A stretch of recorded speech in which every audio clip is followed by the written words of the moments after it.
السلام عليكم ورحمة الله تعالى وبركاته. أهلا ومرحبا بكم أصدقائي الأعزاء.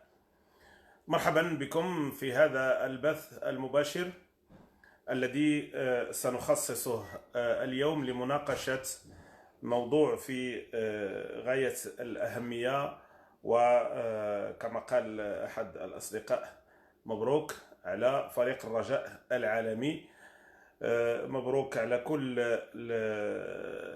الناس اللي حققوا نتائج إيجابية خلال نهاية هذا الأسبوع. مرة أخرى مبروك على فريق المغرب الفاسي الالتحاق بالدرجة الأولى وبالدوري الممتاز. نتائج كلها اللي هي يعني نسعد لسماعها وسعداء جدا بهذه النتائج التي حققتها فرقنا الوطنية. إذن حظ سعيد للفرق الأخرى التي لم يحالفها الحظ في أن تتوج مثل باقي الفرق. في بداية هذا اللايف أولا تنبغي نوجه التعزية لصديق الجالية السيد رشيد النجاحي اللي توفى الوالد ديالو السي النجاحي الجلالي رحمه الله يوم البارحة. السي النجاحي الجلالي اللي هو من مواليد 1918 وتوفي البارحة عن سن يناهز 103 أو 104 ديال السنوات. الله يجعل البركة في الباقين والله يوليه برحمة الله. اليوم عندنا واحد الموضوع اللي هو موضوع مهم جدا على ضوء ما حدث في مختلف البلدان العربية، وإحنا يعني لا نعيش يعني في بعيدين عما يحدث في مختلف هذه البلدان. وكما تم تقديم هذا اللقاء على صفحة عذراوي لايف، اليوم نطرح تساؤل حول مختلف الشعوب التي رفعت شعار الشعب يريد إسقاط النظام. هذه الشعوب التي رأت أنظمتها تتساقط، واش فعلا وصلت للشيء اللي كانت كتمناه وهي تردد هذا الشعار؟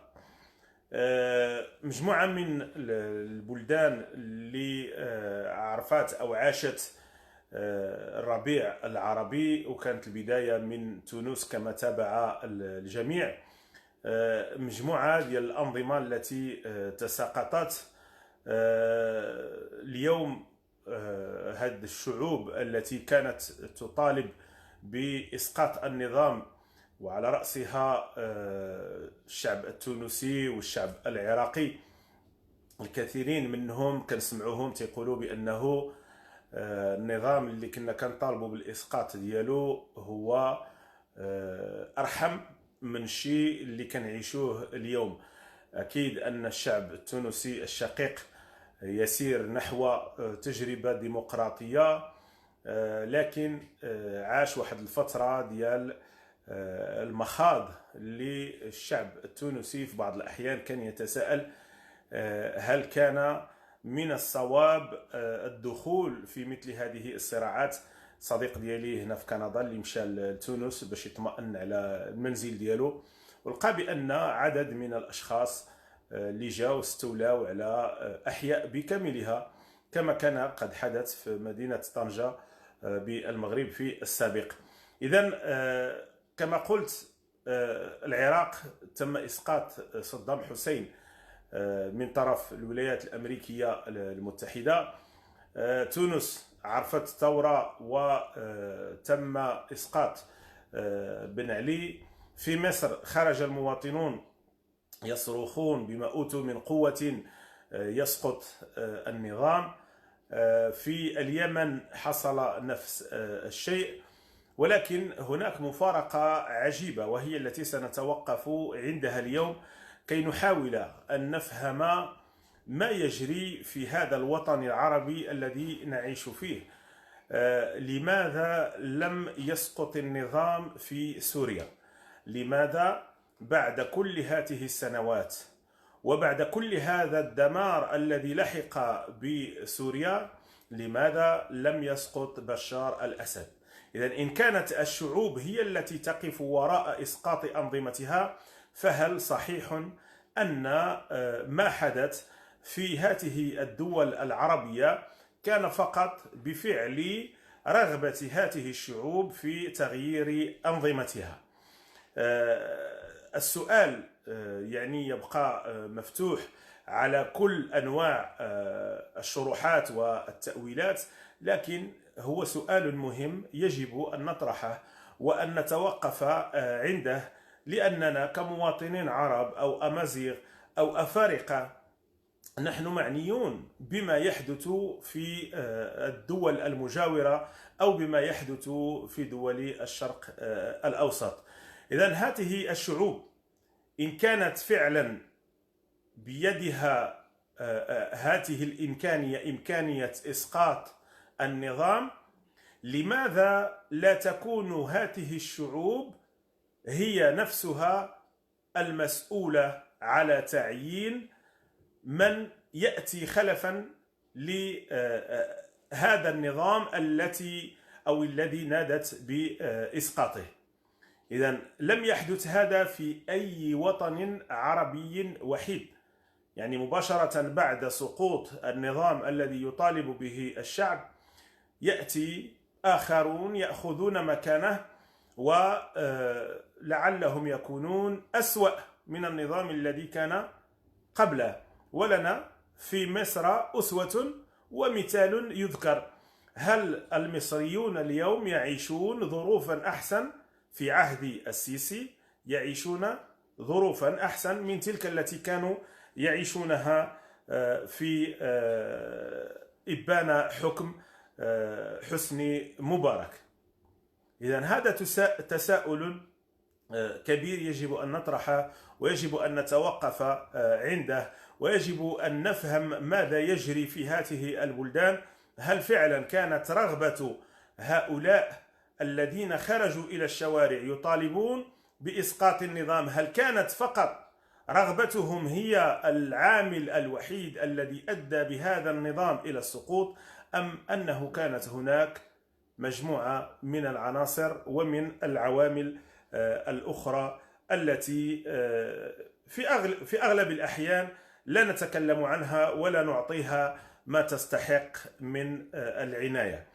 إذن قبل أن نجيب على هذه الأسئلة ونخوض في عمق هذا الموضوع، أريد أيضا أن أهنئ صديق برنامج عذراوي لايف السيد إيان لافخينياغ، الذي كنا قد استضفناه في أول الحلقات التي خصصناها لهذه الحوارات على جريدة الصحافة الإلكترونية، وكنا سعداء باستضافة السيد إيان لافخينياغ الذي عين هذا الأسبوع أيضا وزيرا بمحافظة كيبيك.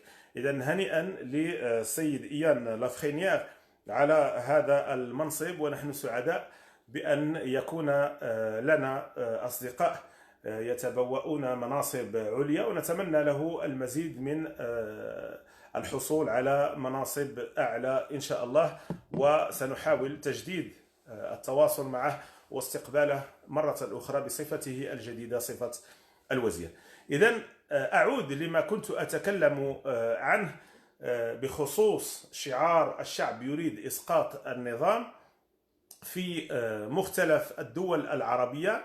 نعم، الشعوب التي خرجت وطالبت بإسقاط النظام كان لها ما أرادت، ولكن لم تكن هي المؤثر الوحيد الذي ساهم في إسقاط النظام، ولم يكن لها يد في اختيار النظام الجديد الذي جاء بعده. إذن هناك مجموعة من العناصر ومن العوامل المتداخلة والمؤثرة التي تساهم في الوصول إلى هكذا نتائج، وتساهم في إسقاط نظام، ولكن هذه المعطيات التي هي ظاهرة مثل الخروج إلى الشوارع لا تكون هي العامل المؤثر والرئيسي والأساسي في بناء النظام الجديد. الأنظمة التي تهاوت أو تساقطت سبقت مجموعة من المؤشرات سقوطها، بمعنى أن في دول عربية تساقط النظام فيها كانت المعارضة تتمنى هذا السقوط، وكان رجال الأعمال يتمنوا هذا النوع من السقوط، وكان النافذون داخل البلد يتمنوا هذا السقوط، ولكنهم لا يستطيعون التعبير عنه، بل إنهم تسكنهم رغبة في أن يكون هذا السقوط حقيقة. لكن في سوريا لم يحصل هذا الأمر، لأن من يحيطون ببشار الأسد وأيضا المصالح التي هي مصالح لدولة روسيا ومجموعة من الدول الأخرى حالت دون تحقيق الشعب ما يرغب فيه من آمال ومن أحلام. اليوم لدينا ما يقارب 100 أو 150 شخص يطلقون في وسط الجالية المغربية على أنفسهم ما يسمى بالجمهوريون المغاربة، وكانوا سبق لهم أن عبروا في أكثر من مرة على أنهم لديهم رغبة في تغيير النظام في المغرب، ولكن ولو شخص واحد فيهم أعطى طريقة أو وصفة لتحقيق هذا المبتغى أو هذا المراد. إذن مقابل هذه الفئة التي قد لا يتعدى عددها 150 شخص، هناك أكثر من 35 مليون مواطن مغربي، حتى الساخطون منهم حتى الغاضبون منهم لا يرغبون في تغيير النظام في المغرب، لأنهم يتابعون عن كتب ما يحدث في البلدان الأخرى، يحلمون بأن يكون لديهم إصلاح في وطنهم، ولكن أن يكون هناك إصلاح داخلي، ولا أحد من بينهم سواء المعارضة تسمي نفسها معارضة جلالة الملك، الحكومة تسمي نفسها حكومة جلالة الملك، النقابيون ولو لمرة واحدة لم نسمع عن أي واحد منهم يوما ما يتكلم عن تغيير النظام في المغرب. والأغلبية الساحقة في المغرب تريد فعلا الإصلاح، ولكنها تريد الإصلاح مع الملكية في المغرب. إذن هذه النماذج التي نراها أمام أعيننا في مجموعة من البلدان العربية هي نماذج إسقاط للنظام دون قدرة على بناء نظام بديل، والنتيجة هو أن البلد يصبح عرضة لكل أنواع النهب الذي لم يكن في السابق. ولنا في العراق مثال، كل الذين جاءوا بعد صدام حسين حساباتهم البنكية في سويسرا وفي الولايات المتحدة كفيلة بأن تدفع الديون عن مجموعة من الدول العربية الأخرى. إذن هناك الكثير من المواطنين المغاربة الغاضبون، وهناك الكثير من المواطنين المغاربة الراغبون في أن يكون هناك إصلاح جذري، لكنهم متشبتون بأن يكون هذا الإصلاح مع الملك ومع الملكية في المغرب. نعم نحن مع الإصلاح، نعم نحن مع تغيير الوضع، نحن مع بناء مغرب يخدم مصلحة المغاربة جميعا، نعم نحن مع توزيع عادل للثروات في المغرب، نعم نحن مع إعطاء فرصة لكل المواطنين المغاربة من أجل إثبات الذات، لكن هذا كله تحت غطاء ملكية تجمع كل مكونات البلد. اليوم الخلاصة التي نخرج بها من خلال كل هذه المعلومات المتوفرة لدينا التي تأتينا من مختلف البلدان التي تساقطت فيها الأنظمة، كان هناك صراع من أجل الوصول إلى الحكم. أشخاص يريدون الوصول إلى الحكم، همهم الوحيد هو الإطاحة بالنظام السائد. وماذا تكون النتيجة بعد ذلك؟ الخراب الذي لم تكن تعيشه البلد من قبل. هناك نموذج آخر يجري في إفريقيا جنوب الصحراء، ولنأخذ مثالين اثنين من دولة إثيوبيا ومن دولة رواندا. لدينا هنا شريط سأشغله بدون صوت، شريط فيه بعض المشاهد التي لا ينصح بمتابعتها من طرف الأطفال. هذه هي رواندا كما كانت في السابق قبل 20 سنة، قتل ودمار وخراب. اليوم نفس البلد رواندا يسجل أعلى نسبة نمو في السنة على الصعيد الإفريقي. إذن ما الذي حصل؟ هل خرج المواطنون إلى الشوارع يطالبون بإسقاط النظام وتغييره بنظام آخر؟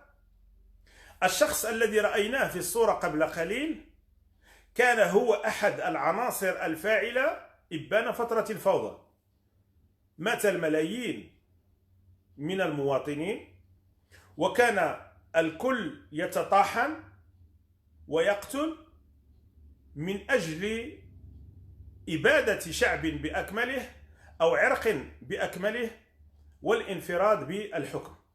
لكن هذا لم يأتي بأي نتيجة.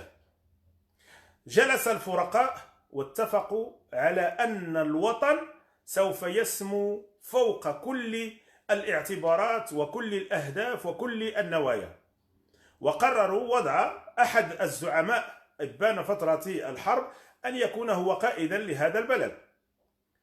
وضعوا كل الخلافات التي كانوا يعيشون فيها خلفهم، ثم انطلقوا في بناء الوطن. واليوم كما قلت رواندا تعتبر من بين الدول الرائدة على الصعيد الإفريقي. إذن الصراع من أجل الحصول على الحكم لا يأتي إلا بالخراب. ولنا في الدول العربية أحسن مثال. خذ أي بلد من البلدان العربية التي سقطت فيها الأنظمة وجاءت أنظمة أخرى بدلها، ثم الق نظرة على ما تعيشه هذه البلدان. خراب لم يسبق لها أن عاشته من ذي قبل. لكن هذه الدول الإفريقية التي اجتمع فيها الفرقاء جميعهم ثم اتفقوا على بناء وطن جديد هي بلدان وصلت إلى تحقيق نتائج إيجابية. إذن إن كان الاختيار أمامنا هو حل من اثنين: إما أن نتوحد على فكرة واحدة وأن نبني وطنا يضمنا جميعا ويخدمنا ويخدم مصالحنا جميعا، أو أن نتطاحن في من سوف يفوز بهذا النظام. أنا هنا أستثني من هذا النقاش هذه الفئة من الجمهوريون، هم مغاربة مثلنا، لكن من يتكلمون باسم هؤلاء الجمهوريين هم مجموعة من الشباب، يعني ليسوا بالمفكرين وليسوا بأصحاب أفكار يطرحونها للنقاش من أجل بناء غد أفضل. هم فقط أشخاص يهمهم ما يتحصلون عليه من دراهم معدودة نهاية الشهر من جوجل أو من يوتيوب. الأمر يتوقف هنا. نحن الآن لسنا في فترة هؤلاء المفكرين وهؤلاء الأساتذة الكبار الذين كان لهم فكر وكانت لهم رؤية لبناء وطن جديد.